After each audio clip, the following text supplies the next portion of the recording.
নমস্কাৰ বন্ধু বান্ধৱীসকল দা studies YouTube চেনেললৈ আপোনালোকক স্বাগতম জনালোঁ। আজি আসাম কম্পিটিটিভ এক্সামৰ বাবে অসম বুৰঞ্জীৰ পৰা কেইটিমান গুৰুত্বপূৰ্ণ প্ৰশ্ন উত্তৰ আলোচনা কৰিম। আহক আমি ভিডিঅ'ৰ মাজলৈ আগবাঢ়োঁ। আজিৰ ১ নম্বৰ প্ৰশ্নটো হ'ল অশ্বমেধ যজ্ঞ অনুষ্ঠিত কৰা কামৰূপৰ প্ৰথমগৰাকী ৰজাৰ নাম কি? ইয়াত 4টা অপশ্যন দিয়া আছে। ইয়াৰে শুদ্ধটো হৈছে ১ মহেন্দ্ৰ বৰ্মন। ২ নম্বৰ প্ৰশ্নটো হ'ল অসমৰ প্ৰাচীনতম শাসকগৰাকী কোন আছিল? ইয়াত 4টা অপশ্যন দিয়া আছে আৰু ইয়াৰে শুদ্ধটো হৈছে ২ মহীৰংগ দানৱ। ৩ নম্বৰ প্ৰশ্নটো হ'ল শালস্তম্ভ বংশৰ প্ৰতিষ্ঠাপক ৰজাজনৰ নাম কি? ইয়াৰে শুদ্ধটো হৈছে ৩ শালস্তম্ভ। ৪ নম্বৰ প্ৰশ্নটো হ'ল বৰ্মন বংশৰ ৰাজত্বৰ অন্তত কামৰূপত কোন বংশৰ শাসন প্ৰতিষ্ঠা হয়?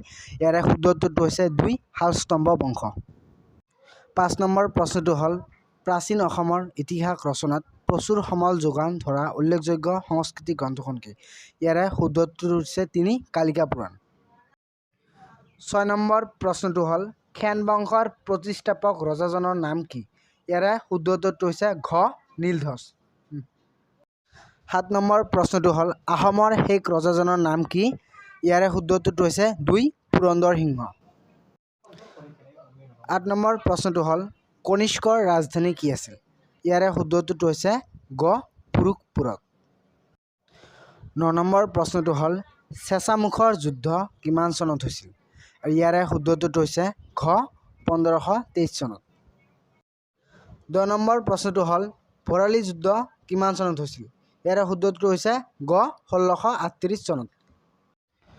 ১১ নম্বৰ প্ৰশ্নটো হ'ল আহোমৰ প্ৰথম ৰাজধানী ক'ত আছিল? ইয়াৰে শুদ্ধটো হৈছে ৩ চৰাইদেউত। ১২ নম্বৰ প্ৰশ্নটো হ'ল কোনজন ৰজাই কমতাপুৰত ৰাজধানী পাতি কমতেশ্বৰ উপাধি গ্ৰহণ কৰিছিল? আৰু ইয়াৰে শুদ্ধটো হৈছে ৪ সন্ধ্যা।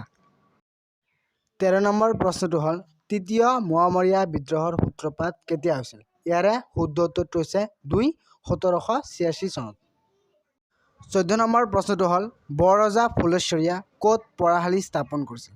আৰু ইয়াৰে শুদ্ধটো হৈছে ৪ ৰংপুৰত।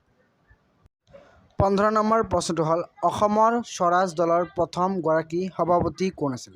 আৰু ইয়াৰে শুদ্ধটো হৈছে ২ তৰুণৰাম ফুকন। ১৬ নম্বৰ প্ৰশ্নটো হ'ল বৰবৰুৱা পদত প্ৰথমে অধিষ্ঠিত হোৱা ব্যক্তিজন কোন?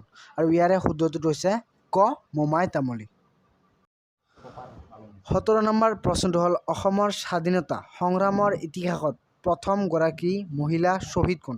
ইয়াৰে শুদ্ধটো হৈছে ৪ মালতী মেম।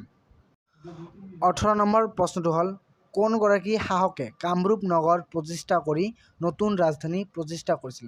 আৰু ইয়াৰে শুদ্ধটো হৈছে ২ ধৰ্মপালে। ১৯ নম্বৰ প্ৰশ্নটো হ'ল অসমীয়া বালি ব্যৱস্থানাৰ পিতৃপুৰুষ কোন আছিল? ইয়াৰে শুদ্ধটো হৈছে ১ মোমাই তামুলী বৰবৰুৱা। ২০ নম্বৰ প্ৰশ্নটো হ'ল কোনগৰাকী আহোম ৰাজকুমাৰীক মান ৰজালৈ বিয়া দিছিল? আৰু ইয়াৰে শুদ্ধটো হৈছে ২ হোমা বাইদেউ। ২১ নম্বৰ প্ৰশ্নটো হ'ল অসমৰ জলপথত প্ৰথম জাহাজ সেৱা আৰম্ভ কেতিয়া হৈছিল? আৰু ইয়াৰে শুদ্ধটো হৈছে ২ ১৮৪৭ চনত। আজিৰ ভিডিঅ'টোৰ শেষৰ প্ৰশ্নটো হ'ল অসমৰ প্ৰথম দূৰদৰ্শন কেন্দ্ৰ কিমান চনত নিৰ্মাণ হৈছিল? ইয়াৰে শুদ্ধটো হৈছে ২ ১৯৮৫ চনত। আজিৰ ভিডিঅ'টো আমি ইমানতেই সামৰণি মাৰিছোঁ। আৰু এনেকুৱা ধৰণৰ ভিডিঅ' পাবলৈ আমাৰ চেনেলটো ছাবস্ক্ৰাইব কৰিব, লগতে বেল আইকনটো দবাই দিব। আৰু আমাৰ ভিডিঅ'টো আপোনালোকৰ বন্ধুবৰ্গলৈ শ্বেয়াৰ কৰিব। ধন্যবাদ। জয় আই অসম।